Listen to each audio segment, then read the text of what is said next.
Hi there, I'm Neil, also known as the Hairy Man, and I'm here to talk to you today about this that I've just picked up, which is the Pathfinder Battles Thieves Guild terrain set.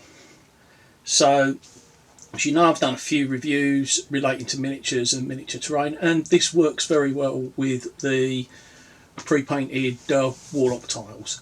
So most of the stuff that I'm going to show you today is going to be stills of the actual stuff in situ on a just room I knocked up with the Warlock tiles.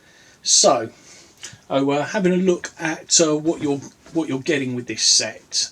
So reading from the back, you're getting a trapdoor, a weapon rack, combat training dummy, a pickpocketing training dummy, an altar to Norgroba.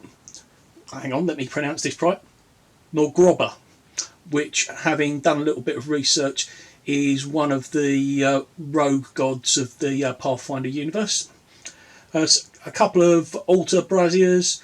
There's 2 piles of corpses. You know, when one pile of corpses just isn't enough. An archery or ranged weapon training target. A roll of thieves' tools, a training chest, a training door, a loot sack, a table with loot, a table with a card game, a couple of chairs. And this one is one of the ones that have got built-in lights in it.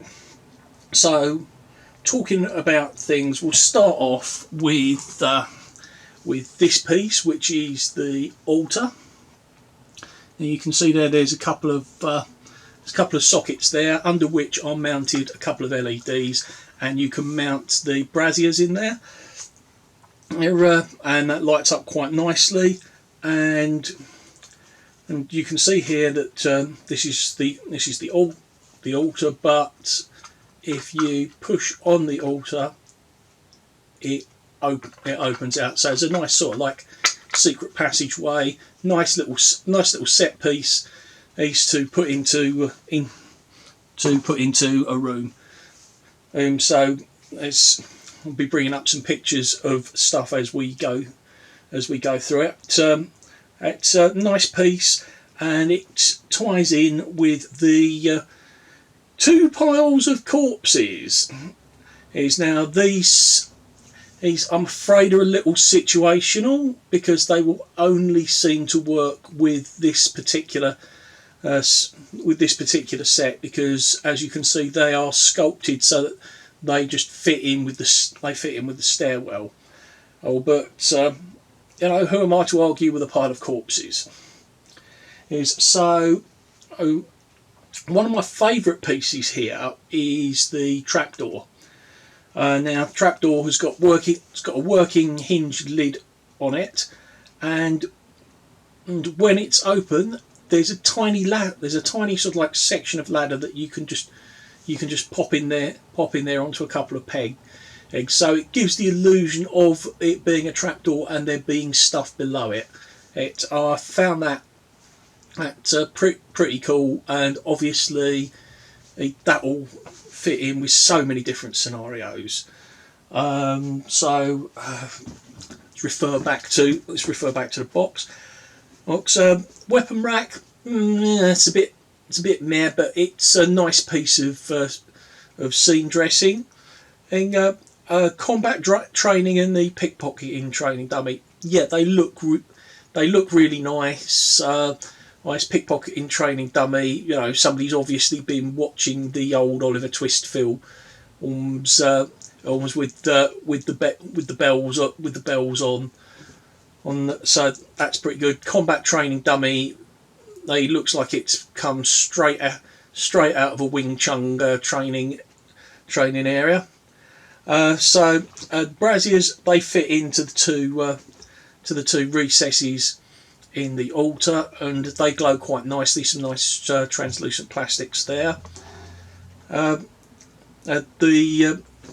archery training, that looks pretty good. You know, it's a target. It's got things sticking out of it. Thieves' tools, it's a nice addition, but more of something you'd use in like a set dressing or a diorama. You know, maybe even maybe even sort of like something that you'd put onto the base of one of your rogue miniatures. As because you don't often see thieves doing much more than sort of like standing there with sort of like knives and swords and stuff. So it'd be nice to have be nice to be able to have something there with your rogue in situ, who doing some of the thievery, as it used to be called way back in D&D first and second edition. So the training chest and the training door. To be fair, the training chest just looks like another chest, but with lots more locks on it. Training door is really interesting. It's again like the doors in the Warlock Tiles door expansion. It's mounted on clear perspex, so you can slot it into anywhere. But what I liked about this was it had lots of mechanisms on one side of it. So you could maybe use that for sort of like a door into a bank vault or something, and looks really cool. Again, loot sack, not really something other than just a piece of scatter terrain, or again something that you might want to put onto a base with a miniature.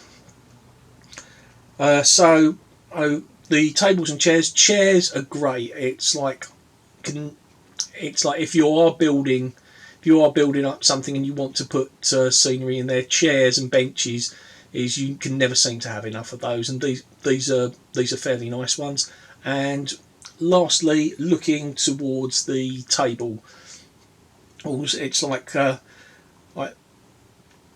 both of them would really fit in well with almost any kind of adventure. It's like the card table is just dying to be just dropped into any guard room that your character's has come across. Just got a couple of flaggers. I didn't understand that.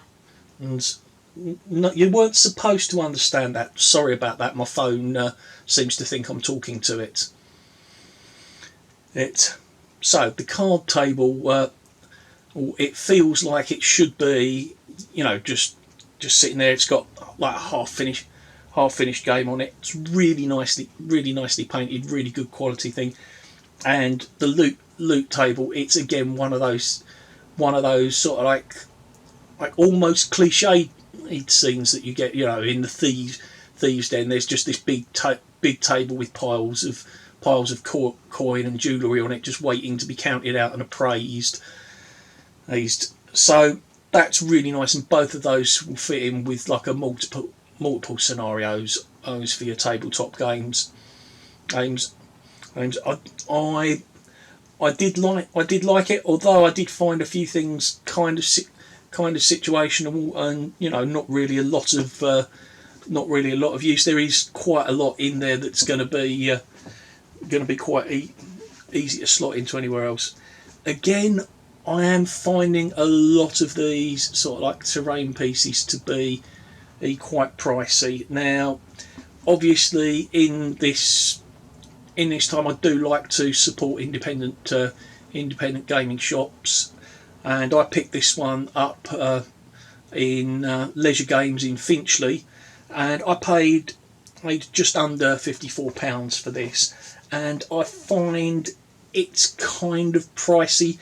It's kind of pricey for what it is. Admittedly, yes, I don't have to go to the trouble of painting it, so at least I have some pieces that are actually painted to a reasonable standard, at which, when you compare it to the miniatures that I've paired it with in this set of photographs, you can definitely see where the better painting is.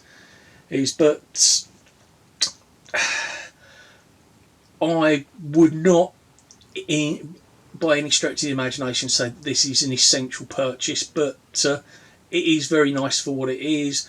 Some bits of it really do have stuff that's kind of reusable in a lot of places. The chairs, the tables, also the trapdoor in itself. They'll drop in virtually anywhere. But the whole altar thing and some of these smaller pieces is maybe maybe not so much. I mean, I can see them getting used quite nicely in dioramas, but I don't think it's something that will happen in your regular D&D game. It's just too fiddly to put all of that down. But if you were doing sort of like a set piece thing where your characters have been involved in intrigue, and there may be sort of like making their way into the thieves hideout, trying to take down the Thieves Guild, then I think that this would be an awesome piece of kit for you to do, and a lot of it does spark imagination for you to come up with scenarios on the fly. So, with that said, and I hope you guys are keeping safe, getting ready to ride this second wave of coronavirus that is supposed to be coming for us. I know it's a strain on everybody, but try to stay positive and look after yourselves. All right. So till the next video, I'm Neil, and I'll see you soon.